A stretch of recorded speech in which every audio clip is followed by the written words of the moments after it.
Praise the Lord.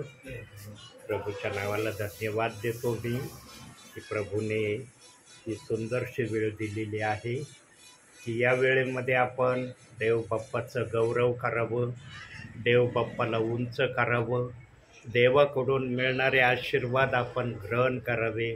म्हणून देव बाप्पाने आज पुन्हा एकदा तुमच्या परिवाराची भेट घेण्याकरता आपल्या दासाला प्रेरणा दिली. म्हणून देवाचा सेवक आपल्यापर्यंत आलेला आहे. म्हणून आपण भक्तीची सुरुवात प्रार्थनेने करूया आणि सुरुवातीची प्रार्थना करूया. हालेलुया परमेश्वर खरोखर तू महान आहेस माझ्या प्रभू. यावेळेस तू पगारे पास्टरांना यावेळेस प्रार्थनेला पाठवलं. जे काही वचन सांगते ना आम्हाला ते आम्हाला समजू दे माझ्या बाप्पा, आणि त्या वचनाच्या द्वारे आम्हाला तसं वागू दे. पगारे पास्टरांचं येणं जाणं सुखाचं व आनंदात ठेव. माझ्या सर्व घरावर तुझा भरपूर आणि भरपूर आशीर्वाद. छोटीशी प्रार्थना केली त्याबद्दल मी तुला क्षमा मागतो. आमेन.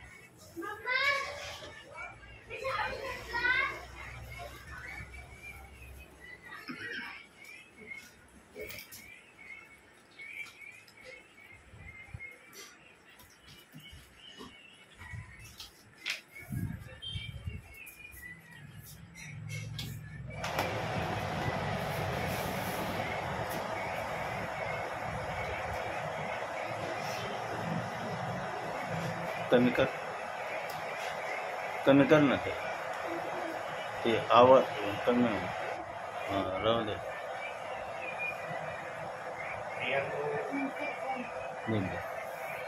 देवाच्या नावामध्ये ज्या ज्या प्रियजनांना देवबाप्पांनी घेतलंय त्या प्रियजनांना आता जरी संसार यात्रेत चालत असताना, जगामध्ये वावरत असताना निरनिराळे पेच प्रसंग येतात, निरनिराळ्या अडचणी येतात, निरनिराळ्या समस्या येतात, कधी कधी अशा घटना येतात की आम्ही ख्रिस्ती असूनही घाबरून पण जाण्यापर्यंतच्या घटना कधी कधी आमच्यावर येतात. परंतु देवाने आमची निवड केली हे सर्वात महत्त्वाची गोष्ट आहे. आणि ज्यांची निवड प्रभूंनी केली आहे ते प्रियजन प्रभूच्या नजरेमध्ये अतिशय अनमोल असे प्रियजन आहेत. आणि त्यांना सांभाळण्याची जबाबदारी प्रभू स्वतः आपल्या हातात घेतो. पण त्याने आम्हाला काही आश्वासनं बायबलमधून सांगितलेले आहेत की जगामध्ये तुम्हाला निरनिराळ्या पेच प्रसंगातून जावं लागेल, निरनिराळ्या अडचणीतून जावं लागेल, निरनिराळ्या गोष्टी तुमच्यावर येतील, मोह येतील, त्रास येईल, छळ येईल, अपमान येईल. सर्व जे आम्हाला दुःख देणारं आहे थोडक्यामध्ये ते तुमच्यावर येईल. पण तुम्ही त्याला पाहून घाबरू नका, हा धीराचा शब्द आम्हाला दिलाय. आणि म्हणून बायबलमध्ये 365 वेळेस प्रभू बोललाय, भिवू नको, मी तुझ्या बरोबर आहे. अहो, सर्व समर्थ देव आमच्या बरोबर आहे, आम्हाला घाबरायचं कारण नाही. घाबरत कोण नाही माहिती का प्रियांनो? जो वचन वाचतो ना तोच घाबरत नाही. म्हणून जो वचनात आहे तोच जीवनात आहे. जो वचन वाचित नाही ना त्याला नुसते तोंडातले निघणारे शब्द कधी कधी मान्य होतीलच असं नाही. आणि त्या शब्दाप्रमाणे तो आपल्या भावी जीवनामध्ये स्वतःला ॲडजस्ट करील याची पण खात्री देता येत नाही. पण जो वचन वाचतो, वचनाप्रमाणे करण्याची तयारी दाखवतो, त्याला हा शब्द इतका मौल्यवान आणि इतका आशीर्वादाचा वाटतो, भिवू नको, मी तुझ्या बरोबर आहे. त्या शब्दाने तो प्रसन्न होतो आणि तो आपल्या भावी जीवनामध्ये प्रभूच्या नावामध्ये पुढं आणि पुढं चालण्याचा नेहमी प्रयत्न करतो. प्रियांनो, याच प्रयत्नामध्ये तुम्ही पण असावं, याच प्रक्रियेला तुम्ही पण आपल्या जीवनामध्ये उतरवावं, यासाठी या दासाला या ठिकाणी प्रभू आणतोय. न तर या दासाला या ठिकाणी आणण्याचं कारण काय आहे? तुम्ही चर्चला जात नाही, प्रार्थना करत नाही, तुम्ही बायबल वाचत नाही. सांगा कोणत्या गोष्टी तुम्ही करत नाही? एक जरी वचन तुम्ही बायबलचं वाचलं ना प्रियांनो, तर ते तुम्ही बायबल वाचला असा शब्द सिद्ध करतो. हा तुम्ही ते एक वचनाप्रमाणे कराल किंवा नाही कराल तो तुमचा वैयक्तिक भाग आहे. पण तुम्ही म्हणू शकता मी बायबलचं एक वचन वाचलं म्हणजे तुम्ही बायबल वाचलं. 10 अध्याय वाचलं तरी बायबल वाचलंच म्हणतील ना. काही एक अध्याय एक वचन वाचलं म्हणजे बायबल वाचलं नाही असं म्हणता येईल का? नाही. प्रियांनो, धीरानं नेटानं देवाच्या समुक्षतेमध्ये चालण्यासाठी आम्ही सतत तयार व्हावं म्हणून येशू ख्रिस्ताने आपल्या जीवनातून एक कित्ता विश्वासणाऱ्यांना दाखवून दिला आणि तो कित्ता आज वचनातून तुम्हाला आज देवबाप कळवणार आहे. त्यासाठी काढूया प्रियांनो कृतीकाराचं पत्र 2 अध्याय 18वं वचन. बघा तिथं काय म्हणतोय शब्द.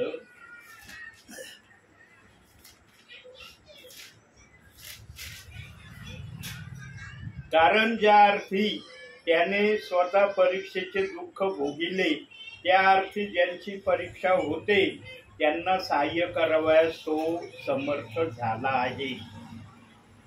प्रियांनो, आमची परीक्षा होणं गरजेचं आहे.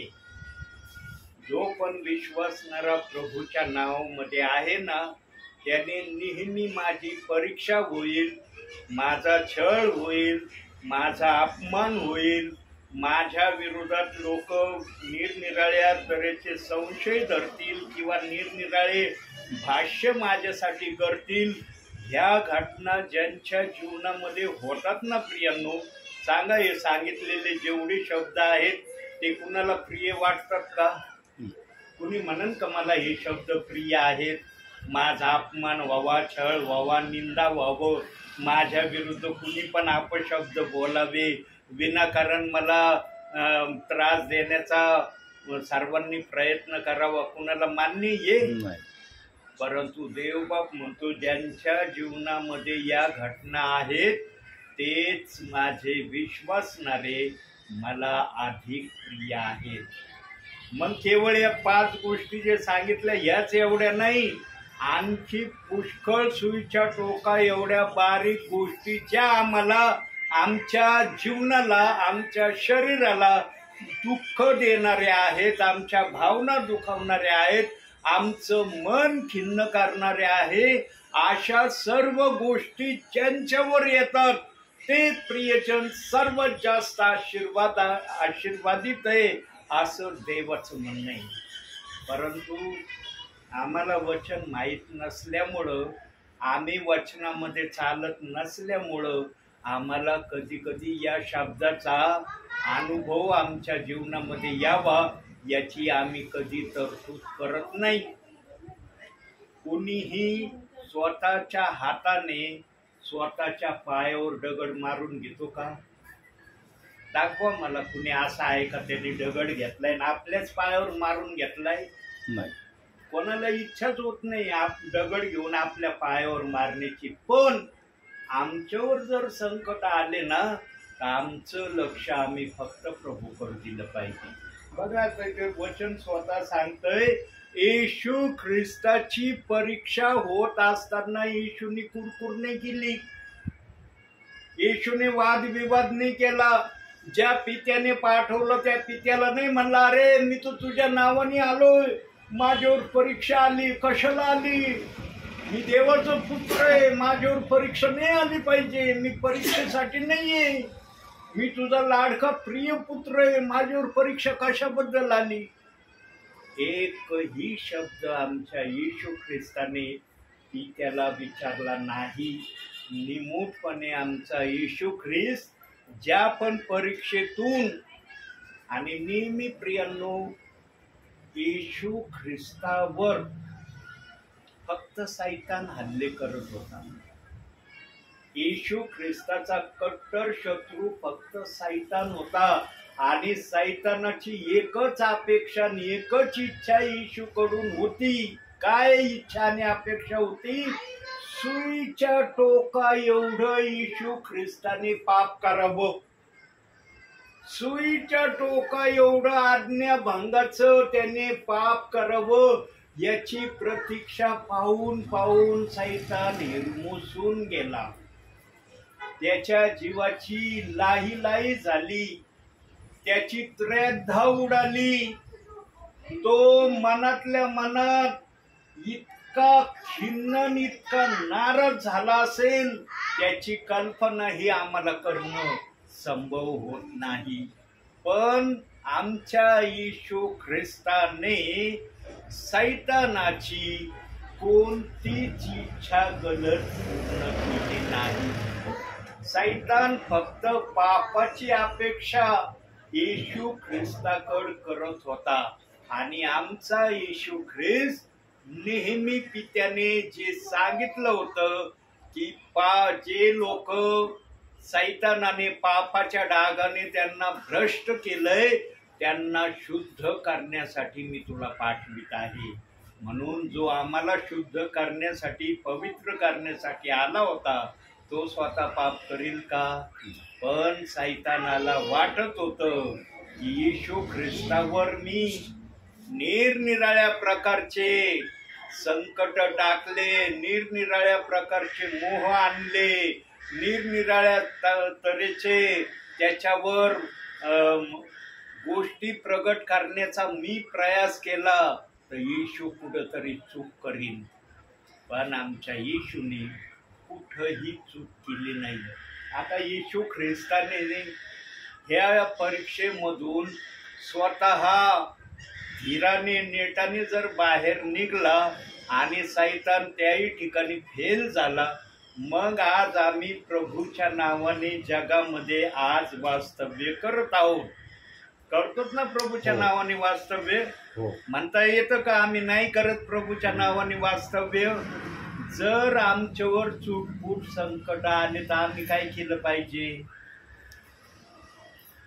आमची त्या वेळेला प्रतिक्रिया काय असली पाहिजे? प्रभूचे सेवेदार, प्रभूच्या नावाने धीराने नेटाने सहन करणं, आहे ना? हो. का देवाला बोलत राहणं उलट सुलट, देवाविरुद्ध पाप करत राहणं हे योग्य आहे का? नाही. प्रियांनो, पण आज या परिवारात हे बघा, प्रभू अधिकारानं बोलणारा प्रभू आहे बर का. म्हणून शास्त्री, सदुकी, परुषी येशू ख्रिस्ताचं बोलणं ऐकायचं ना, तर ते म्हणायचे, अरे हा अधिकार वाणींनी बोलतो, हा अजिबात घाबरत नाही, याला कशाची भीती वाटत नाही, हा बिनधास्तपणे जे त्याला सांगायचं निडरतेने सांगतो. आणि आमचा प्रभू अधिकार वाणीने बोलणारा प्रभू होता, हे त्या समाजातले ज्ञानी लोक समजत असायचे. त्यांना या गोष्टीचा परिचय येशूचा माहित होता की येशू ख्रिस्त अधिकार वाणीने बोलणारा आहे. तो भीत कापत कधीच बोलत नाही. म्हणून पेंटिकॉस्टच्या दिवशी पेत्राने पण अधिकार वाणीने, पवित्र आत्म्याने जो संदेश दिला, अग्नीची जीभ जे बोलायला पेत्राला त्यांनी सांगितलं, तेच पेत्र बोलला. न घाबरता, न डगमगता, कोणाकड संशय न धरता तो बोलला, अधिकारानं बोलला. आणि 3000 लोक त्या गोष्टीला साक्षीदार आहेत. किती अधिकाराची वाणी 3000 जणांना कळली, बाकीच्यांना कळली नाही. ज्यांनी गंभीरतेने घेतलं नाही त्यांना कळलं नाही. ज्यांनी गंभीरतेने घेतलं त्यांना पवित्र आत्म्याने स्वीकारलं आणि त्यांचा उद्धार झाला, असं वचन आम्हाला शिकवतं. प्रियांनो, तोच प्रभू तुम्हाला पण अधिकार वाणीने बोलत आहे. आज बघा, तुमच्या परिवारामध्ये देवाचं भय आहे, प्रार्थना आहे, बायबल वाचन आहे, सर्व आहे. फक्त तुम्ही चुटफूट आलेल्या जराशा संकटांना पाहून आपल्या मनाला थोडस खिन्न करता. प्रभूला सोडून देणे इतकं तुम्ही पाप करत नाही आणि करणार नाही हे देव बाप्पाला दिसतंय. पण देवाची अपेक्षा आहे की तुम्ही हे चुटपुट आलेलं संकट पण प्रभूच्या नावाने धीराने सहन करावं. प्रभूने जर मोठमोठाले संकट सहन केले तर तुम्ही चुटपुट आलेलं संकट सहन केलं ना प्रियांनो, इतका मोठा आशीर्वाद देवबाप तुम्हाला देण्याच्या प्रतीक्षेमध्ये आहे. कारण देवबाप पण तुम्हाला एका गोष्टीच्या माध्यमातून कदाचित तपासण्याची तो पण इच्छा धरतोय की काय मला सांगता येणार नाही. पण ती कोणती गोष्ट आहे पाहूया जरा. 1 पेत्र 1 अध्याय 7वं वचन. 1 पेत्र 1 अध्याय 7वं वचन.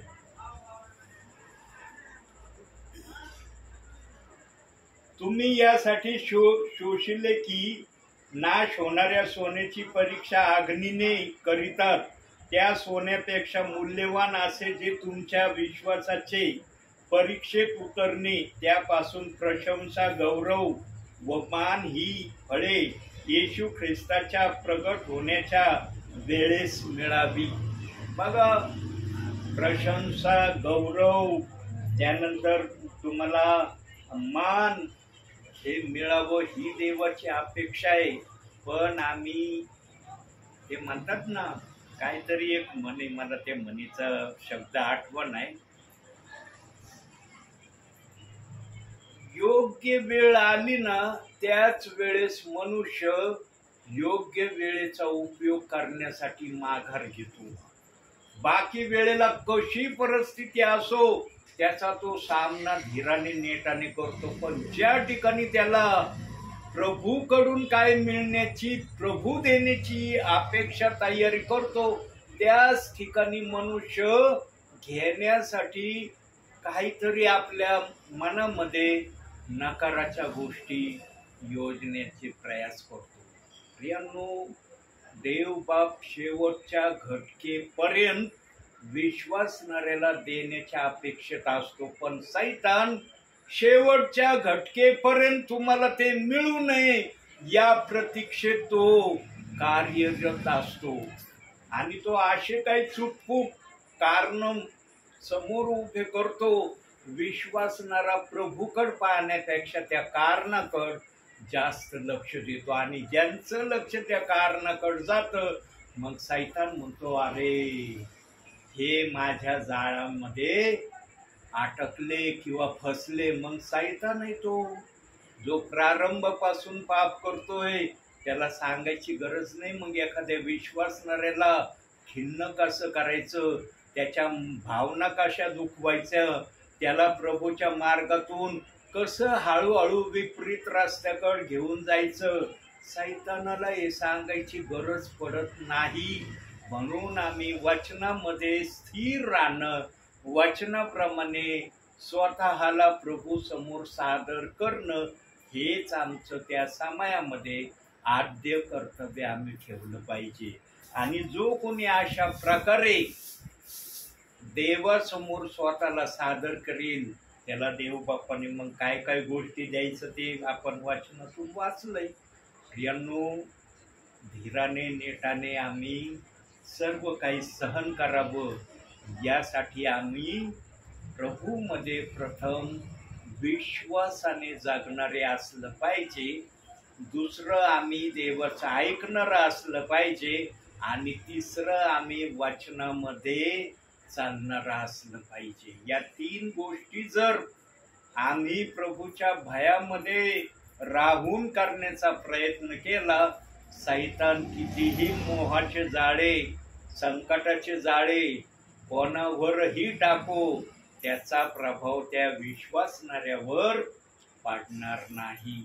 आणि सैतान नेमकं विश्वासणाऱ्यांना ह्या गोष्टी मिळू नये किंवा या गोष्टीप्रमाणे विश्वासणारे तयार होऊ नये म्हणून सैतानाची आजही विश्वासणाऱ्याच्या विरुद्ध खटपट चाललेली आहे. आणि ही खटपट आम्हाला जरी कळत नसली, पण स्वर्गातल्या प्रभूला ही खटपट सैतानाची कळते. म्हणून तो सेवकांना आत्म्याच्या प्रेरणेने तुमच्याकडे पाठवतो. सेवक असाच येत नाही तुमच्याकडे प्रियांनो. सेवकाचं येणं फार महत्वपूर्ण कारणाचं असतं. परंतु आजच्या काही विश्वासणाऱ्यांना देवाच्या सेवकाचं येणं तितकं महत्वपूर्ण समजून नाही राहिलेलं आहे. काही सेवक आहेत त्यांचं येणं म्हणजे खरंच यांचं प्रभूच्या नावाने येणं आहे. बाकीचे कोणाच्या नावाने येतात? बाकीच्यांचं येणं कशाच्या गोष्टीवर आहे? यांनो, जो कुणी प्रभूच्या नावाने येतो ना तो प्रभूचा निरोप घेऊनच येतो. हा त्याने किती निरोप आणलाय हे त्याच्या तयारीवर अवलंबून आहे.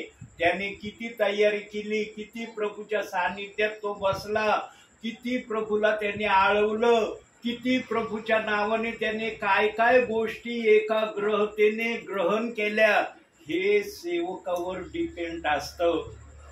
सेवकाने थोडी बहुत तयारी करणं गरजेचं आहे. मी पूर्वी म्हणायचो, मी माझ्या तोंडाने सांगतो, माझे आहेत युट्यूबला संदेश आणि त्या संदेशांमध्ये हे वाक्य आहे जे आता तुम्ही ऐकणार आहात. युट्यूबला अजूनही माझे संदेशामध्ये ते वाक्य आहेत. मी सांगायचो, मी कुठल्याही संदेशाची तयारी करत नाही.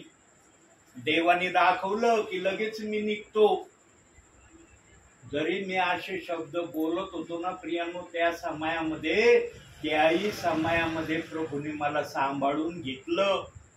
त्याही समयामध्ये प्रभूने माझ्याकडून आपली सेवा करून घेतली. आणि खरंच मी तयारी करत नव्हतो प्रियांनो. बरेच वर्ष मी संदेशाची तयारी करत नव्हतो.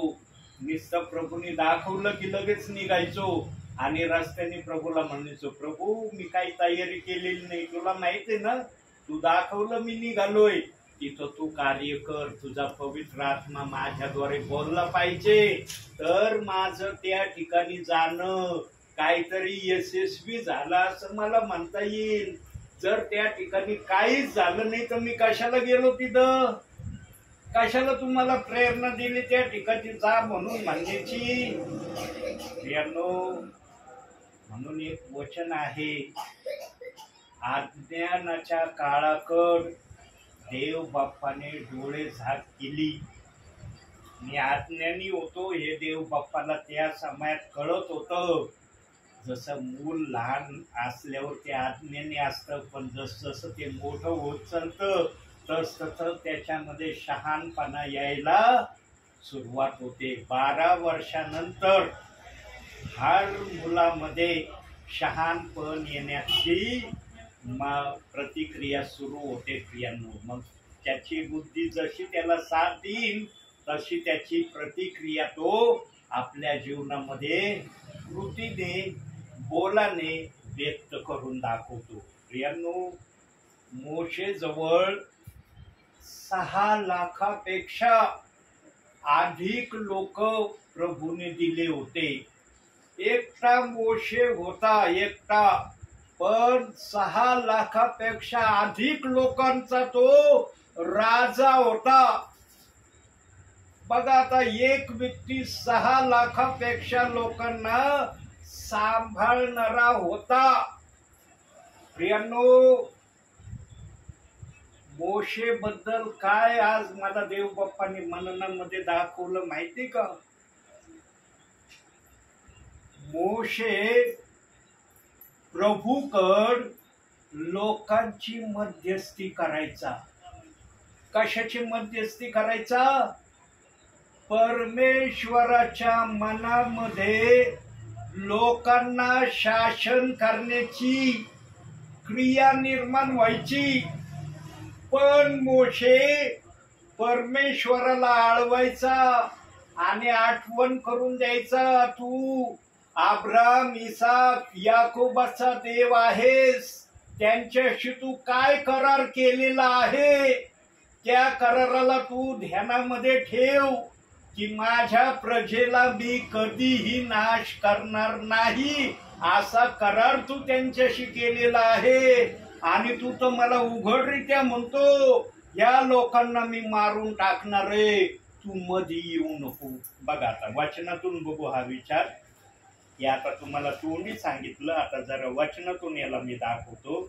निर्गमाचं पुस्तक याचा 32वा अध्याय 10 पासून 14, ध्यान देऊन ऐका.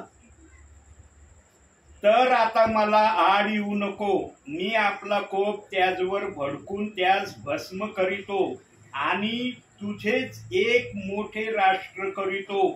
तेव्हा मोशे आपला देव परमेश्वर याची काकुळूत करून म्हणाला, हे परमेश्वरा, तू आपल्या लोकास महासामर्थ्याने भुजबलाने मिसर देशातून सोडवून बाहेर आणले, त्याचवर तुझा कोप का भडकावा?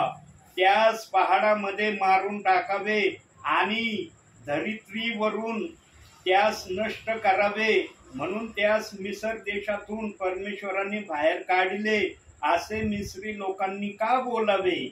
आपल्या तीव्र क्रोधापासून निवृत्त हो आणि आपल्या लोकांवर अरिष्टे आणण्याचे तू योजिले आहे त्यापासून परावृत्त हो. तुझे दास अब्राम, इसाक व इस्रायल यांची आठवण कर. तू त्यास स्वतःची शपथ वाहून सांगितले होते की मी तुमची स्वतःची आकाशातील ताऱ्यासारखी बहुगुणित करीन आणि ज्या ह्या देशाविषयी मी तुम्हाला सांगितले तो अवघा तुमच्या संततीस देईन आणि ती त्याची निरंतरची वतनदार होईल. तेव्हा मी आपल्या लोकांचे अनिष्ट करीन असे जे परमेश्वर म्हणाला होता त्याचपासून तो परावृत्त झाला. बघा कसं मध्यस्थी करायचा. परमेश्वराच्या डोक्यातला राग मोशे घालवून द्यायचा आणि परमेश्वराला पण राग एकाएकी येत नव्हता बरं का. मोशे जर एवढी मध्यस्थी करत होता ना तर परमेश्वराच्या विरुद्ध इस्रायली लोक पण असं महापातक करायचे. याच अध्यायाचे 1 ते 9 वचन वाचल्यावर तुमच्या लक्षात येईल की परमेश्वर का या लोकांना म्हणला की मी यांना मारून टाकणार आहे, मला तू आडवा येऊ नको मोशे. असा का परमेश्वर म्हणला? 1 ते 9 वचनामध्ये त्याचा आशय दिलेला आहे. तो आशय मी तुमच्यासाठी गुप्त ठेवलाय, तो तुम्ही स्वतः वाचा म्हणजे तुमच्या लक्षात येईल की परमेश्वर मोशेला का म्हणाला या लोकांना मी मारून टाकणार आहे. प्रियांनो, जेव्हा परमेश्वर मोशेचं कधी कधी ऐकायला इन्कार करायचा ना तेव्हा मोशे काय म्हणायचा माहितीये का? इस्रायली लोकांसाठी कोणी म्हणू शकत नाही प्रियांनो, पण मोशे म्हणला. म्हणून मोशेला सर्वश्रेष्ठ स्थान देव बाप्पांनी दिलं. काय म्हणला मोशे माहितीये? पाहूया. निर्गमाचं पुस्तक 32वा अध्याय 32वं वचन. तरी आता तू त्यांच्या पातकांची क्षमा करशील तर, न करशील तर तू लिहिलेल्या वहीतून मला काढून टाक. म्हणजे काय म्हणायचं? तो मला अगोदर मारून टाक. मला मारून टाकल्यावर तुला काय इस्रायली लोकांचं करायचं असेल, काय तुला त्यांच्याशी व्यवहार करायचा असेल तो तू कर. आता इथं शब्द दिलाय वहीतून मला काढून टाक. हा शब्द सांकेतिक भाषेत रहस्यामध्ये या ठिकाणी ठेवलाय, परंतु ऍक्च्युली मोशेला परमेश्वराला काय सांगायचं होतं? प्रथम मला मारून टाक, मग तुला इस्रायली लोकांचं काय करायची मुभा आहे. तुला कुणी आडवं येणार नाही, कुणी प्रतिबंध करणार राहणारच नाही की यांच्या अपराधांची क्षमा कर, यांना माफ कर असं म्हणणार कुणी उरणारच नाही. फक्त मीच एकटा आहे. तू जेव्हा जेव्हा इस्रायली लोकांच्या विरोधात आपला क्रोध भडकवितो तेव्हा मी तुझ्या क्रोधाला आडवा येतो आणि इस्रायली लोकांचा बचाव करण्याकरता मी तुला मध्यस्थी करतो. यांनो, हे बोलणं फार सोपं आहे. किती सोप्या रीतीने मी बोललो, पण जेव्हा ही क्रिया केली जाते ना ही घटिका सर्वात श्रेष्ठ घटिका असते प्रियांनो. जीवनामध्ये आमच्या काही असे पेच प्रसंग येतात ना कधी कधी आमच्या जीवनात, त्यावेळेस आम्ही घाबरून जातो. त्यावेळेला आमच्या देवबाप्पाची आम्हाला सहसा आठवणही येत नाही. कधी कधी आम्हाला त्या पेच प्रसंगाची धास्ती चिंता जास्त लागते प्रियांनो. येतात जीवनामध्ये असे काही पेच प्रसंग की ज्याला पाहून आम्ही पण घाबरून जातो. पण मोशे असा एक देवाचा सेवक होता, दास होता. तो स्वतःसाठी कधीच मध्यस्थी देवबाप्पाला तो करत नव्हता. इस्रायली लोकांना वाचवण्यासाठी तो मध्यस्थी करायचा. आणि जेव्हा तो सिनाय पर्वतावर 40 दिवस 40 रात्र प्रभूच्या सानिध्यामध्ये राहिला ना, तेव्हा प्रभू परमेश्वराने त्याला जेव्हा डोंगरावरून खाली येण्यास सांगितलं ना, तेव्हा देव बाप्पाने मोशेला एक गोष्ट दिली. पण मोशेला त्या गोष्टीचं भान राहिलं नाही असं वचन सांगतं. मोशेला ते कळलं नाही.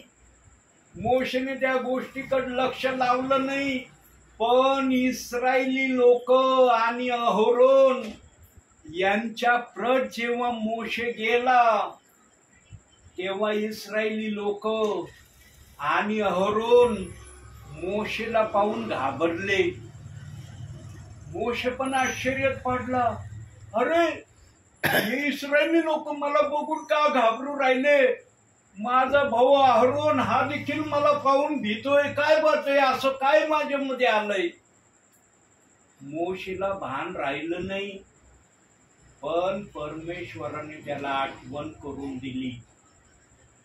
परमेश्वर म्हणला, काय तुला घाबरू राहिलेत माहिती का? कारण तुझ्या चेहऱ्यावर इतकं तेज आलेलं आहे ना, हे तेज त्यांना पाहताच येईना. त्या तेजाकडे पाहिलं ना, यांची घाबरगुंडी होऊ राहिली.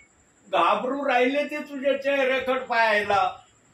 आणि मग मोशेच्या लक्षात आलं, अरे मी सिनाई पर्वतावर प्रभूच्या सानिध्यामध्ये 40 दिवस 40 रात्र उपासामध्ये होतो. मला देव बाप्पाने इतका मोठा आशीर्वाद देऊन खाली इस्रायली लोकांकडे पाठवलं आहे. बघा, पाहूया आपण ते पण वचन. निर्गमाचंच पुस्तक 34वा अध्याय 29वं वचन. बघा तिथं काय म्हणतोय प्रभू. मोशे आज्ञापाठाच्या दोही पाट्या हाती घेऊन सिनाई पर्वतावरून उतरून येत असता त्याच्या चेहऱ्यातून परमेश्वराशी भाषण केल्यामुळे तेजाचे किरण निघत होते, याचे त्याला भान नव्हते. बघा, त्याला माहित नव्हतं माझ्या चेहऱ्यातून तेजस्वी किरण बाहेर निघत आहेत. त्याला कळलं नाही. पण जेव्हा इस्रायली लोकांकडे आलं, इस्रायली लोकांना ताबडतोब ती किरण दिसले आणि ते त्याला पाहून भिले. बघा खालच्याच वचनात काय दिलंय. मोशेच्या चेहऱ्यातून तेजाचे किरण निघत आहेत असे अहरोन व सर्व इस्रायली लोकांनी पाहिले. तेव्हा ते त्याच्या जवळ जावयास भ्याले. व्यक्ती केव्हा घाबरतो? जेव्हा त्याला काहीतरी चमत्कार दिसतो तेव्हा घाबरतो. न तर व्यक्ती पण घाबरायला मोकळा नाही कोणाला. मोशेच्या चेहऱ्यातून तेजाचे किरण निघताना दिसले. अहरोन घाबरला, सगळे इस्रायली लोक घाबरले. आणि मग परमेश्वराने त्याला सांगितलं, तू जेव्हा जेव्हा इस्रायली लोकांसोबत राहण्याचा प्रयत्न करशील तेव्हा आपल्या तोंडावर रुमाल टाकायचा. इस्रायली लोकांशी तू उघड्या तोंडाने बिलकुल त्यांच्याशी संपर्क करायचा नाही. तोंड झाकून घ्यायचं, म्हणजे तुझ्या चेहऱ्यातून जे तेजाची किरण निघत आहेत ते इस्रायली लोकांना दिसणार नाही. आणि मग परमेश्वराने सांगितलं, जेव्हा जेव्हा तू इस्रायली लोकांबरोबर असशील तेव्हा हे करायचं. पण जेव्हा जेव्हा तू माझ्याकडे येशील तेव्हा या तोंडावरचा रुमाल काढायचा आणि माझ्याकडे यायचं. माझ्याकडे रुमालाने तोंड झाकून यायचं नाही. माझ्याकडे यायच्या वेळेला रुमाल काढायचा, कारण तुझ्या तेजाचे किरण सहन करण्याची ताकद माझ्यात आहे, पण इस्रायली लोकांमध्ये, अहरोनामध्ये त्या किरणांना सहन करण्याची ताकद नाही. बघा ते पण वचन पाहू. याच अध्यायाचं 34 अध्याय 35 वचन. निर्गम. इस्रायल लोक मोशेच्या तोंडाकडे पाहत तो त्याच्या त्वचेतून तेजाचे किरण निघताना दिसत. परमेश्वराशी संभाषण करण्यास मोशे आत जाईपर्यंत तो आपल्या तोंडावर आच्छादन घालीत असे. परमेश्वराकडे जाण्यापर्यंत मोशे आपल्या तोंडावर रुमाल ठेवायचा, जेव्हा परमेश्वराकडे जायचा रुमाल काढायचा. यांनो हे काय दर्शवतं? या गोष्टीतून तुमच्यासाठी काय बोध आणि इशारा देवबाप देत आहे? यांनो ज्यांच्यावर संकट येतात, ज्यांची परीक्षा होते, मोशेला जर देवबापाने एवढ्या मोठ्या आशीर्वादाने आशीर्वादित केलं, 40 दिवस उपास धरले, सिनाई पर्वतावर परमेश्वराच्या संगतीत राहिला, त्याला जर एवढा बहुमान दिला, आम्ही तर प्रत्येक क्षणाला प्रभू परमेश्वराबरोबर आहोत आणि परमेश्वर आमच्या बरोबर आहे असं आम्ही म्हणणारे आहोत. देवबापा आम्हाला पण काही देईल का नाही? का मोकळं ठेवीन? नाही, राहा तुम्ही मोकळे, होऊ दे तुमच्यावर जे काय होतंय, मी बघत राहतो, तुमची गंमत बघतो, तुमच्यावर काय काय तेच प्रसंग येतात. असा आमचा प्रभू आहे नाही. प्रियांनो, आम्ही सहन करण्याची वृत्ती ठेवली पाहिजे. तुमचे बाप्तिस्मे होण्याच्या अगोदर जर तुमच्यावर संकट आलेले आहेत आणि बाप्तिस्मा जर मी केला आणि बाप्तिस्म्यानंतर महाभयंकर संकट जर तुमच्यावर आले, बाप्तिस्म्या घेतल्यावर तुम्ही माझ्या नावाने खडे फोडल्याशिवाय राहता का? एकदा तरी कुणाला तरी म्हणतात ना, ते पास्टर खूप आमच्या घरी यायचे, रात्रीचे यायचे, वचन सांगायचे, आम्हाला अशा अशा गोष्टी शिकवायचे, वचनाचे पुरावे दाखवायचे, पण बाप्तिस्मा घेतल्यावर बघा ना आमची काय दुर्दशा झाली. बाप्तिस्मा घेतला नाही तर आज अशी परिस्थिती तुमची आहे. बाप्तिस्मा झाल्यावर काय होईल? म्हणून मी तुम्हाला सांगितलंय, बाप्तिस्मा देवाच्या इच्छेने होईल तुमचा. तुमच्या इच्छेने मी करणार नाही, माझ्या इच्छेने करणार नाही. प्रभूने दाखवलं ना मला, आज रात्रीतून प्रभूने जर दाखवलं ना, बाळा त्यांचे बाप्तिस्मे कर, उद्या जर तुमचे बाप्तिस्मे नाही केले मी, मला देवाचा सेवक म्हणू नका. पण मला देवाने दाखवलं पाहिजे, देव म्हणलं पाहिजे कर त्यांचे बाप्तिस्मे, पुढची सगळी जबाबदारी मी घेतो माझ्यावर, तू बाप्तिस्मा करण्याची प्रक्रिया फक्त पूर्ण कर, बाकीचं सगळं मी सांभाळून घेतो. असं मला प्रभू जर म्हणलं ना, लगेच मी बाप्तिस्मे करायला तयार आहे. तुमचेच नाही, जेवढे माझे बाप्तिस्मेचे परिवार तयार झालेत तेवढ्या परिवारांचे बाप्तिस्मे मी करीन. पण प्रभूने हमी आणि गॅरंटी घेतली पाहिजे, तू बाप्तिस्मा कर, मी सांभाळीन यांना. आता प्रियांनो, देवाच्या इच्छेने बाप्तिस्मा नाही ना झाला, अशी काय भयंकर काही काही परिवाराची दुर्दशा होते ना, सैतान सोडित नाही. सैतान म्हणतो, अरे प्रभूच्या इच्छेने नाही झालेली बाप्तिस्मे, असे संकट पाठवतो. प्रियांनो, विश्वासणाऱ्यांना देवापासून दूर करण्यापर्यंत सैतानाला दया माया येत नाही. त्याच्या हृदयात दया आणि माया नावाचा शब्दच आहे नाही. देवापासून त्यांना विभक्त करतो तो. यांनो, अनुभवाशिवाय ख्रिस्ती जीवन समजू शकत नाही कोणाला. ज्याच्याजवळ अनुभव आहे ना, त्याला सेवा करता येईल आणि तोच अनुभवातून संदेश सांगू शकतो. या गोष्टी रूपाने प्रभू बोलत नाही. काही ठिकाणी अशा घटना घडल्यात, मी स्वतः अनुभवल्यात त्या घटना, म्हणून मी बाप्तिस्मा करायला आजपर्यंत वेळ घेत आहे. 18 ते 19 वर्ष झालं मी या वचनाची सेवा करतोय. एक बाप्तिस्मा आतापर्यंत का केला नाही? कारण माझ्या देवाने आतापर्यंत दाखवलं नाही म्हणून केलं नाही. माझ्या देवाने दाखव, मी लगेच करीन. सामूहिक बाप्तिस्मे मी भरपूर केले, सेवकांच्या संगतीमध्ये मी खूप बाप्तिस्मे केले, जवळपास 500च्या घरात मी बाप्तिस्मे केलेत आतापर्यंत. प्रेषित 2:38 वाचनाच्या प्रमाणावर 500 पर्यंत मी बाप्तिस्मे केलेत. पण माझ्या स्वतःच्या इंडिव्हिज्युअल सेवेमध्ये आतापर्यंत एक बाप्तिस्मा माझा झाला नाही. यानो जो धीराने नेटाने वाट पाहतो ना, तो सेवक देवाला प्रिय आहे. माझ्या भावी जीवनामध्ये एक जरी बाप्तिस्मा देव बाप्पांनी केला ना, एक बाप्तिस्मा म्हणजे काय फार मोठा आहे का एक बाप्तिस्मा? नाही. मी समजून घेईन मी माझ्या जिवंत देवाची सेवा केली. का मी एकाच वाक्य वापरलं? कारण आमचा प्रभूला एक प्रियजन अतिशय प्रिय आहे. एक प्रियजनाला ढूंढण्यासाठी त्याने 99 एका जागेवर बसवलं आणि एकाला ढूंढायला गेला. म्हणून मी पण एक बाप्तिस्मा जर केला ना माझ्या स्वतःच्या वैयक्तिक सेवेमध्ये, मला म्हणता येईल अधिकारानं मी माझ्या जिवंत देवाची सेवा केली. आणि जर बाप्तिस्मे झाले नाही तर मला हा अधिकार आहे की मी माझ्या जिवंत देवाची सुवार्ता निरनिराळ्या ठिकाणी सांगितली. प्रियानो, माझ्याजवळ देव बाप्पाने आशय ठेवलेला आहे. मी अशी सेवा नाही करत.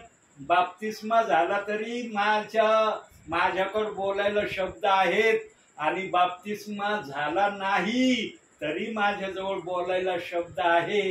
हे शब्द कुणी दिलेत? ज्या देवाची मी सेवा करतो त्या देवाने मला हे शब्द दिलेत. हे काय मी माझ्या मनाने शब्द केले नाही. म्हणून प्रियांनो, फारो नबुकदनेस्सर राजाने जेव्हा त्याच्या राज्यामध्ये निरनिराळ्या घटना, निरनिराळे विषय नबुकदनेस्सर राजा प्रजेवर आणायचा ना, त्या वेळेला त्या प्रजेमध्ये फक्त 2 प्रकारचे लोक असायचे. ते नबुकदनेस्सर राजाच्या कोणत्याच नियमाला जुमानीत नसायचे. पहिले कोण होते? Shadrach, Meshach, Abednego. आणि दुसरा कोण? दानियल. कुठलाही नियम नबुकदनेस्सर राजाने आणला, हे 2 प्रकारचे लोक कधी त्या नियमाप्रमाणे चालत नसायचे. आणि मग प्रजेतले लोक, सरदार, त्यांच्या अधिकारी नबुकदनेस्सराला सांगायचे, सगळे नियम पाळतात बर का, पण हे 2 प्रकारचे लोक, शद्रक, मेशक, अबेदनगो आणि दानियल, हे काय तुमचे नियम पाळीत नाही. आणि मग नबुकदनेस्सर राजा पण चिडायचा, असा चिडायचा की त्यांना शिक्षा द्यायचा. एक वेळेस अशी एक फरमान नबुकदनेस्सर राजाने काढलं. त्या फरमानाला शद्रक, मेशक, अबेदनगोंनी नाकारलं. आणि इतका काय नबुकदनेस्सर राजा चिडला, त्याने या 3 प्रकारच्या लोकांना अग्नीच्या भट्टीमध्ये टाकण्याचं ठरवलं.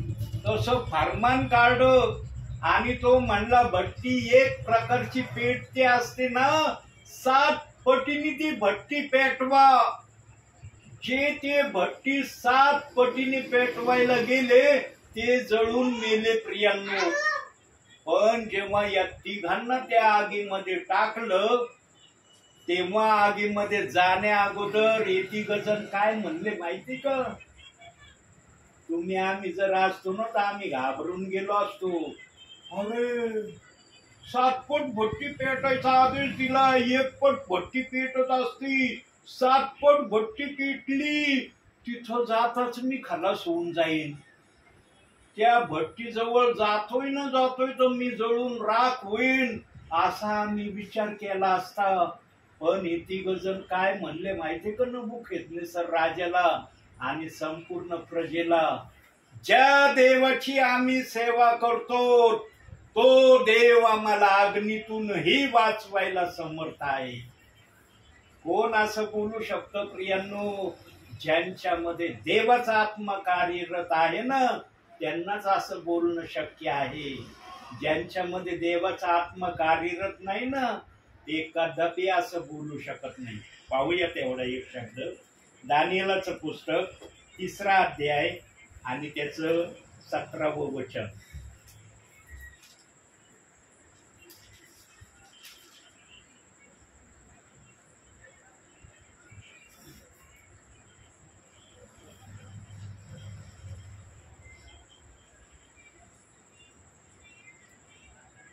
ज्या देवाची आम्ही उपासना करीतो तो आम्हाला धगधगीत अग्नीच्या भट्टीतून सोडवावयास समर्थ आहे.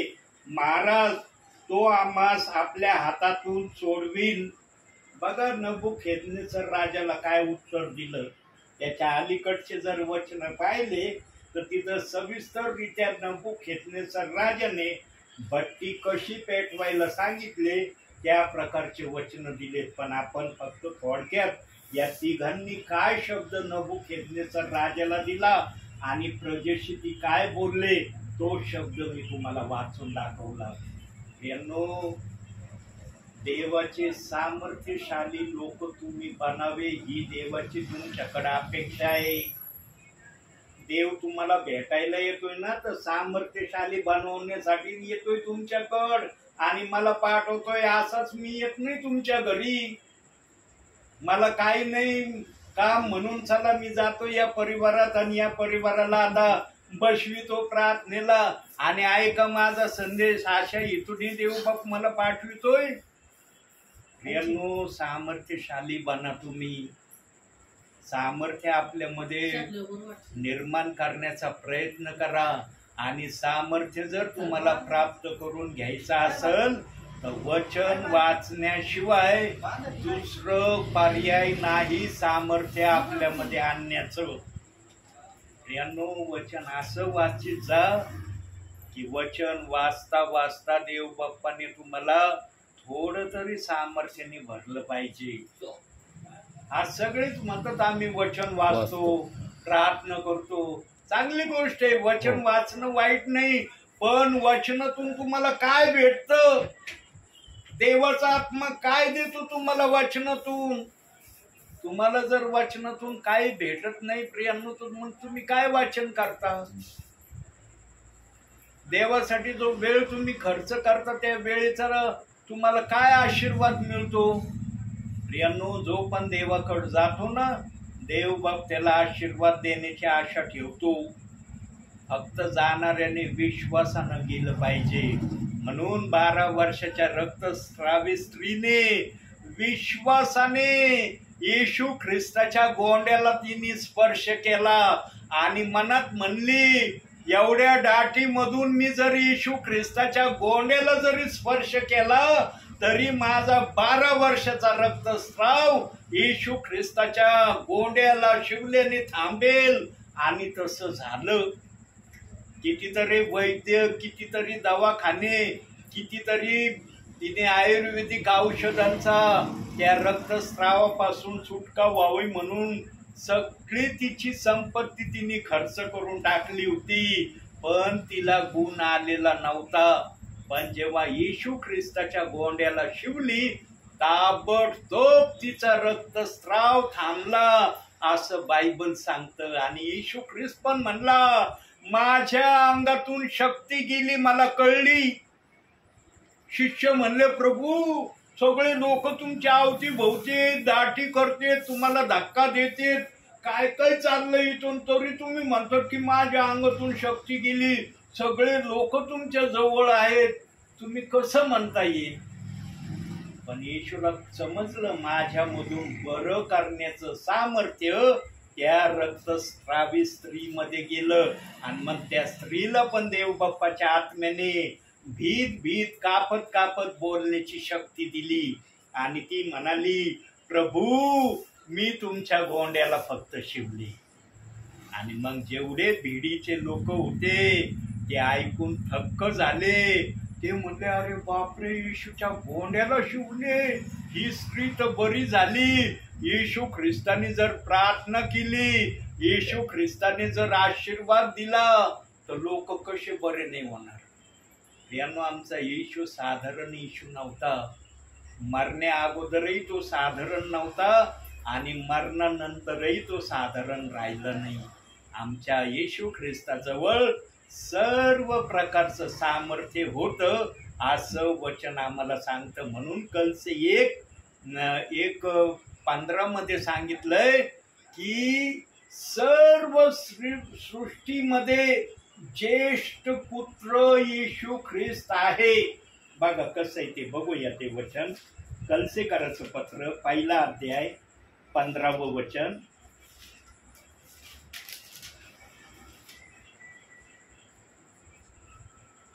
तो अदृश्य देवाची प्रतिमा आहे, तो सर्व उत्पत्ती ज्येष्ठ आहे. बघा, ज्येष्ठ म्हणजे प्रथम, पहिला आहे उत्पत्तीमध्ये. काही घडण्याच्या अगोदर तो आहे, म्हणून त्याच्याजवळ सर्व प्रकारचं सामर्थ्य होतं, असं बायबल सांगतं. खाली जर 16-17 वचन पाहिलं, त्याच्यामध्ये अधिक त्याच्याविषयी दिलं. पाहूया आपण ते पण वचन. कारण आकाशात व पृथ्वीवर असलेले दृश्य व अदृश्य असलेले राजे, अधिपती, सत्ताधीश किंवा अधिकारी असलेले, ते सर्व त्याच्यामध्ये उत्पन्न झाले. सर्व त्याच्याद्वारे व त्याच्यासाठी उत्पन्न झाले. तो सर्वांच्या पूर्वीचा आहे व त्याच्यामध्ये सर्व समाविष्ट होतात. सगळेजण त्याच्यामध्ये समाविष्ट होतात असं बायबल सांगतं. पण आज त्याच येशू ख्रिस्ताला प्रेषित 2:38 वचनाच्या नावाने नाकारलं जात आहे. काही ठिकाणी काही विश्वासणारे, काही सेवक प्रेषित 2:38 वचनाला आजही मान्यता देत नाही.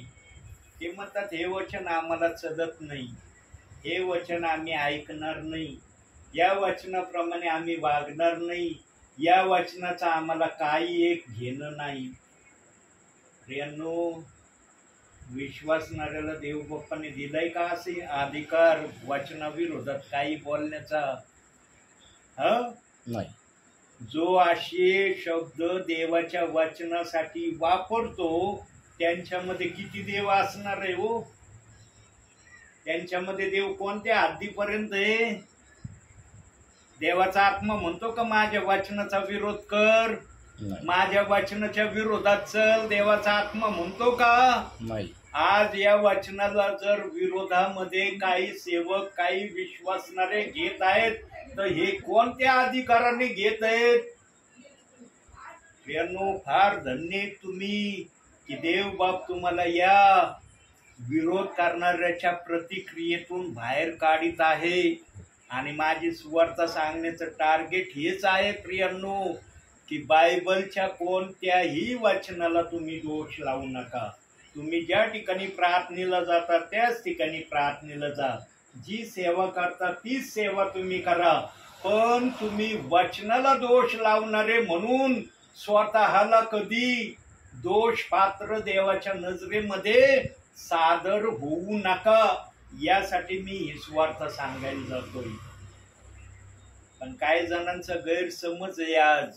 नाही ना, हे ब्रदर जातीत ना, यांच्या डोक्यात दुसरा प्लॅन आहे.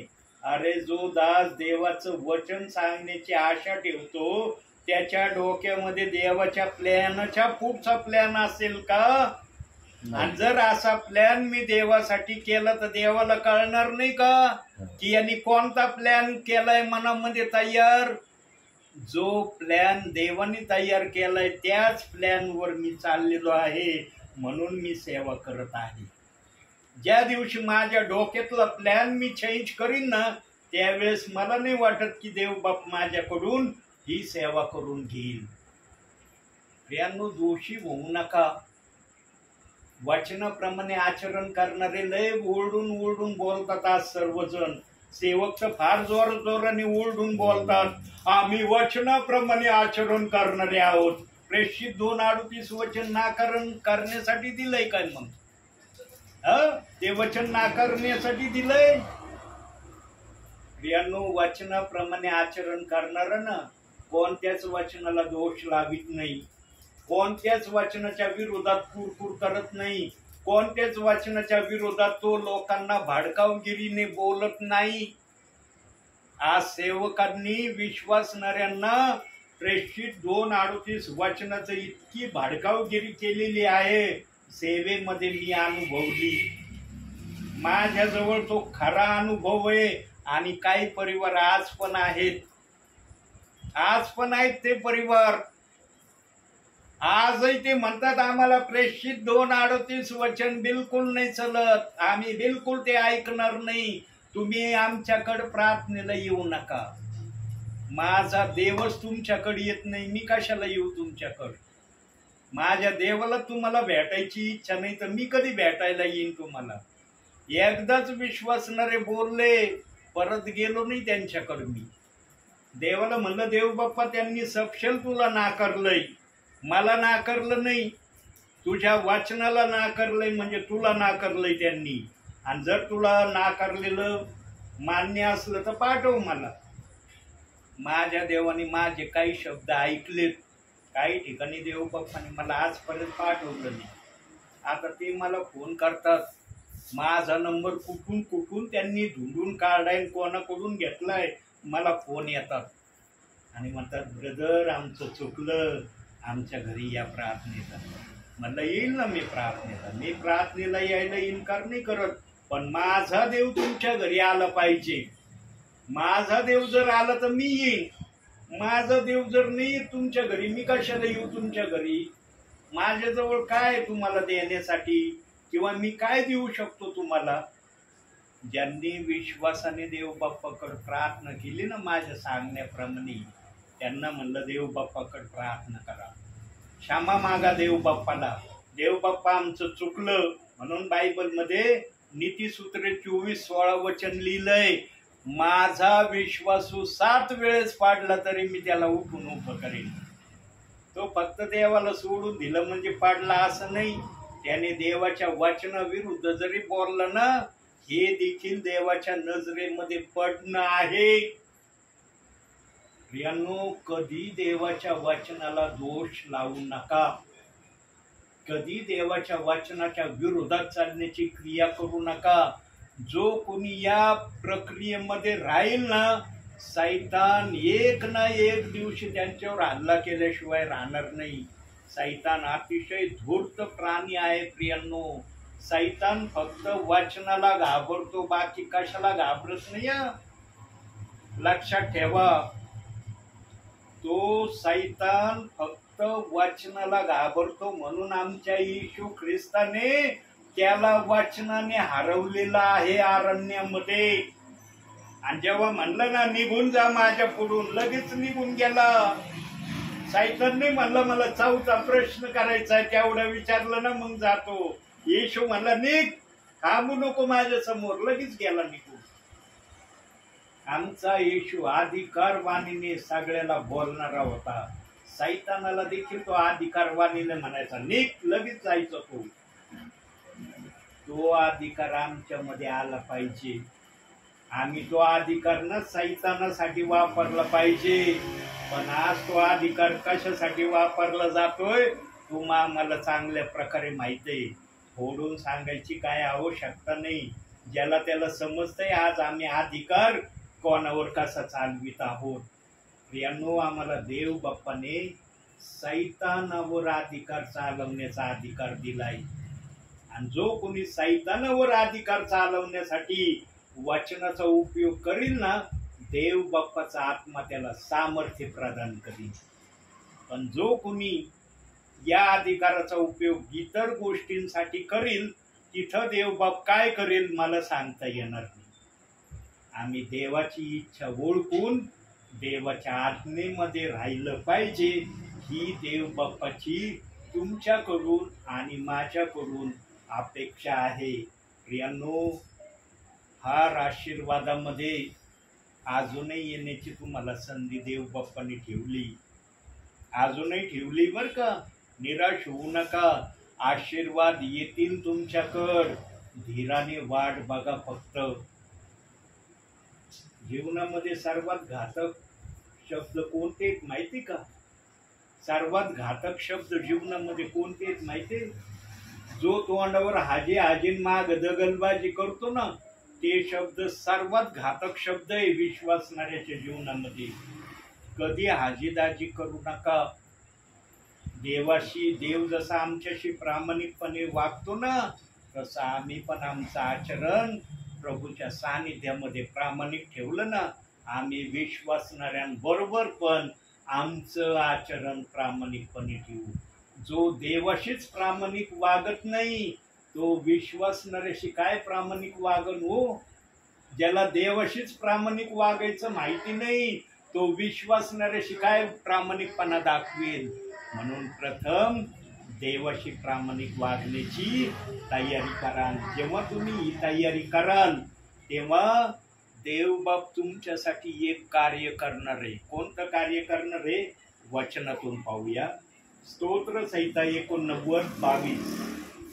हे कार्य तुमच्यासाठी होणार आहे. 89:22 वचन. शत्रू त्याला छळणार नाही, दुष्टजन त्याला पीडणार नाही. आम्हाला पीडणारा कोण आहे? आम्हाला पीडणारा माहित असला पाहिजे. मनुष्य आम्हाला पीडणारे नाहीत बर का. लक्षात ठेवा ही बात. कधी पण मनुष्य कधी मनुष्याला पीडणारा नाही. आम्हाला पीडणारा सैतान आहे. आमचं युद्ध रक्ता-मांसा बरोबर नाही, आकाशातील दुरात्म्याबरोबर आहे. इतिहासकाराच्या 6व्या अध्यायाच्या 10 पासून खाली वाचनात जे सांगितलंय ना, आमचं युद्ध कोणाबरोबर आहे हे प्रथम आम्हाला माहित असलं पाहिजे. पण आज काही जण विश्वासणाऱ्यांबरोबरच युद्ध करायला लागले. काही सेवकांबरोबरच युद्ध करायला लागले. अरे याची सेवा फार वाढायला लागली, याची सेवा कशी कमी होईल? अरे याला खूप गाव भेटायला लागले, याला गाव कमी कशी होतील याचे? ही चुरस.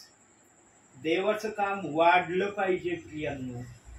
देवबाप जर कोणाला उपयोगात आणतोय ना, तर त्याच्यासाठी प्रार्थना करणं गरजेचं आहे. विश्वासणाऱ्यांचं कार्य. पण आज एकमेकाच्या सेवेविरुद्ध वागलं जातंय. हे आचरण आहे आमचं प्रभू मध्ये राहून. इथं वचन काय सांगतंय? तुला कुणी पीडणार नाही, कुणी छळणार नाही. म्हणजे सैतान तुम्हाला छळणार नाही, सैतान तुमच्या माग लागणार नाही. हे मी करीन जर तुम्ही माझ्या वचनाप्रमाणे वागायची तयारी दाखवली तर. देवबाप पण काय करायला उभा राहतो ना, तर अगोदर काही विश्वासणाऱ्याकडून करून घेतो, तेव्हा देतो. आज काही जणांना ना फक्त शारीरिक आशीर्वाद मिळू राहिलेत ना, त्यांना वाटतं आमच्या सारख्या आशीर्वादित कुणीच नाही. तुमच्या जवळ आत्मिक आशीर्वाद किती याची तपासणी करा. देवाच्या सानिध्यात बसून देव बाप्पाला विचारा, प्रभू मी आत्मिक आशीर्वाद किती प्राप्त करत आहे? शारीरिक तर तू फुकट द्यायचं वाचनातच सांगितलेलं आहे, आणि ते आम्हाला मिळणारच आहे. यांनो, देवाने शारीरिक आशीर्वादासाठी बंधन ठेवलेलं नाही, पण आत्मिक आशीर्वादासाठी बंधन नाही. वचनाप्रमाणे आचरण करावं लागेल, तेव्हा आत्मिक आशीर्वाद मिळणार आहे. आत्मिक आशीर्वाद उठून सुटून कोणाला पण भेटणार नाही प्रियांनो.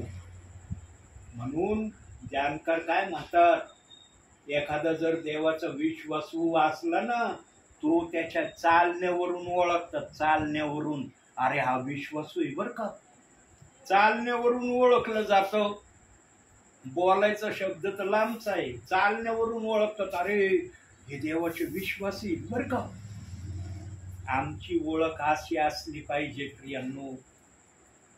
आलिशासाठी तसा शब्द बायबल मध्ये दिलेला आहे.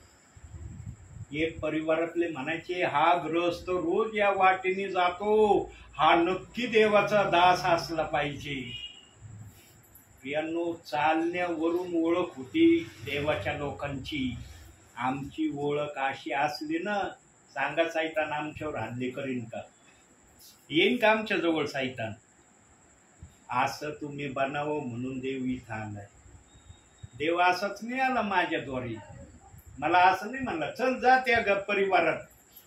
मला पण देवाने नियोजनबद्ध काहीतरी तयारी करून जाय, मोकळा जाऊ नको, थोडं तू तयार कर, थोडं मी देईन तुला.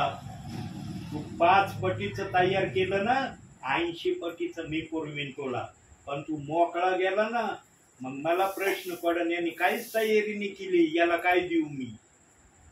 प्रियांनो, आडामध्ये नेहमी काही ना काही घेऊन जाणं महत्वाचं आहे. सेवकाचं आद्य कर्तव्य आडामध्ये काहीतरी घेऊन जा, थोडं घेऊन जा, देव बाकीचं पुरवीन. कारण त्याने वायदा केलाय, संदेश हा मनुष्याच्या इच्छेने कधी आलेला नाही, तो आपली इच्छा दाखवीन. तुम्ही जे काही 5 पटीचं तयार केलं, कसं ते वापरत आणायचं, पवित्र आत्मा वापरीन त्याला. पण तुम्ही मोकळं जाऊ नका प्रभूच्या सानिध्यामध्ये आणि प्रभूच्या लोकांमध्ये. आम्ही जर काही केलं तर देव आमच्यासाठी काही करेल. म्हणून प्रियांनो, आता शेवटच्या वचनाकडे येऊया. स्तोत्र संहिता 38:20 शेवटचं वचन. स्तोत्र 38:20.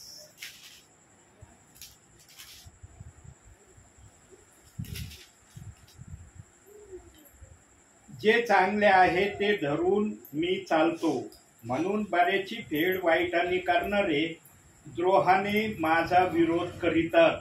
प्रियांनो, जीवनामध्ये नेहमी बरं करण्याची वृत्ती ठेवा. कधी जीवनामध्ये कोणाचं वाईट होईल, कोणाचं वाटोळं होईल, त्याचा तमाशा मी पाहीन, मी जोरजोरानं हसेल त्याच्याकडे पाहून, ही वृत्ती आपल्यामध्ये कधीच आणू नका. कारण ही वृत्ती आमच्या येशू ख्रिस्तामध्येच नाही. येशू ख्रिस्त कोणाकडे आला? येशू ख्रिस्ताने उदाहरण दिले शुभवर्तमानामध्ये. काय उदाहरण दिले? मी रोग्यास बरं करण्यासाठी आलेलो आहे. निरोग्यास बरं करण्याची गरज नसते, रोग्यास बरं करण्याची गरज असते. मी पापी लोकांना तारायला आलोय, मी धार्मिकाला तारायला नाही आलो. आम्ही कोण आहेत म्हणता ना तुम्ही? पापी आहे म्हणता का नाही? आम्ही पापी लोक आहेत, पण येशूने आमच्या पापावर पांघरून घातलं, म्हणून आज आम्ही येशू ख्रिस्ताच्या नावाने प्रभूमध्ये चाललो म्हणतोच ना. आम्ही स्वतः सेवक पण म्हणतोय, विश्वासणारा पण म्हणतोय. येशू ख्रिस्ताने नेहमी वाईट लोकांना चांगलं बनवलं. येशू ख्रिस्त वाईट लोकांना चांगलं बनवण्यासाठी आलं. म्हणून वचन आलंय की बऱ्याची फेड वाईटाने करू नका. तुम्ही जर बरे लोक आहात तर इतरांचं वाईट व्हावं, त्यांचं काय म्हणतात, त्यांचं वाटोळं व्हावं, ही अपेक्षा कधी मनामध्ये ठेवू नका. म्हणून पाऊलाने आपल्या पत्रामध्ये सांगितलंय, एकमेकांसाठी प्रार्थना करा. प्रियांनो, जे संकटात असतात ना, त्यांच्यासाठी विशेष करून विश्वासणाऱ्यांनी, सेवकांनी प्रार्थना करणे गरजेचं आहे. पण आज काही ठिकाणी उलटी प्रक्रिया चाललेली. प्रियांनो, जे आज संकटामध्ये आहेत ना, त्यांच्यासाठी प्रार्थनाच केली जात नाही. प्रियांनो, काही ठिकाणी त्यांच्या नावाचं उच्चारण देखील केलं जात नाही. प्रियांनो, पण जे आनंदामध्ये मजेमध्ये आहेत ना, त्यांच्यासाठी आणखी त्यांना चांगले आशीर्वाद भेटावं म्हणून प्रार्थनेत आठवण केली जाते. घरामध्ये पण प्रेयर मध्ये आठवण केली जाते आणि चर्च मध्ये पण केली जाते. पण जो अडचणीत आहे, समस्येत आहे, ज्याला खरोखर सहानुभूतीची अपेक्षा आहे, आशांसाठी नावच घेतलं जात नाही. ही आजची परिस्थिती चालली. देवाचं वचन कधीही गलत रस्ता दाखवित नाही. प्रियांनो, जे चांगलं तुमच्यामध्ये देवाने दिलंय ना, ते चांगलं वाढवण्याचा प्रयत्न करा. जेव्हा तुम्ही चांगलं वाढवण्याचा प्रयत्न कराल तेव्हा वाईट येईन का तुमच्या जवळ? म्हणता येईल का वाईट येईन आमच्या जवळ? तुम्ही जर एखाद्याचं चांगलं करण्याचं ठरवलं, तुमचं वाईट होईल का कधी? शैतानाने किती प्लॅन केलं यांचं, जे चांगलं करते त्यांचं वाटोळ करेन, देव येईन तुमच्यासाठी मदतीला. अरे हे बरं करतेत लोकांचं, तू कशाला यांचं वाईट करायला आला, तुला मी आकलून लावतो. प्रियांनो, ख्रिस्ती जीवनामधला अर्थ ना देवबाप सांगायला लागलं ना, फार देवाजवळ बोलायला शब्द आहे, पण ते म्हणतात ना, काय म्हणतात, शितावरून भाताची परीक्षा, तर म्हणतात ताबला, हे ओळखून घेण्याची वृत्ती आपल्यामध्ये उत्पन्न करा. प्रियांनो, सगळं सांगण्यामध्ये अर्थ नसतो, काही गोष्टी थोडक्यामध्ये समजून घेणं हे आमच्यासाठी कधी कधी कल्याणकारक असतं. म्हणून प्रियांनो, ज्या आशीर्वादाची अपेक्षा तुम्हाला आहे, देव बाप्पाला ती अपेक्षा तुमची माहीत पडलेली आहे. तुमच्या मनात, तुमच्या हृदयात ज्या दिवशी ती अपेक्षा आली त्याच्या अगोदर देव बाप्पाला तुमची अपेक्षा माहित आहे. तुम्ही सांगितलं तर देवाला कळन काय, अरे माझी ही अपेक्षा आहे प्रभू, देवाला त्याच्या अगोदर तुमची अपेक्षा माहित आहे. पण देवासाठी तुम्ही काय करत आहात याचं लक्ष बारकाईने करा. शास्त्र वाचन, प्रार्थना, आज्ञापालन साध्य तरी या गोष्टी प्रामाणिकपणे प्रभूसाठी करत राहा. कोणाला जरी दिसलं नाही ना तुमचं या गोष्टी, देव बाप्पाचे नेत्र पाहतील तुमच्यात.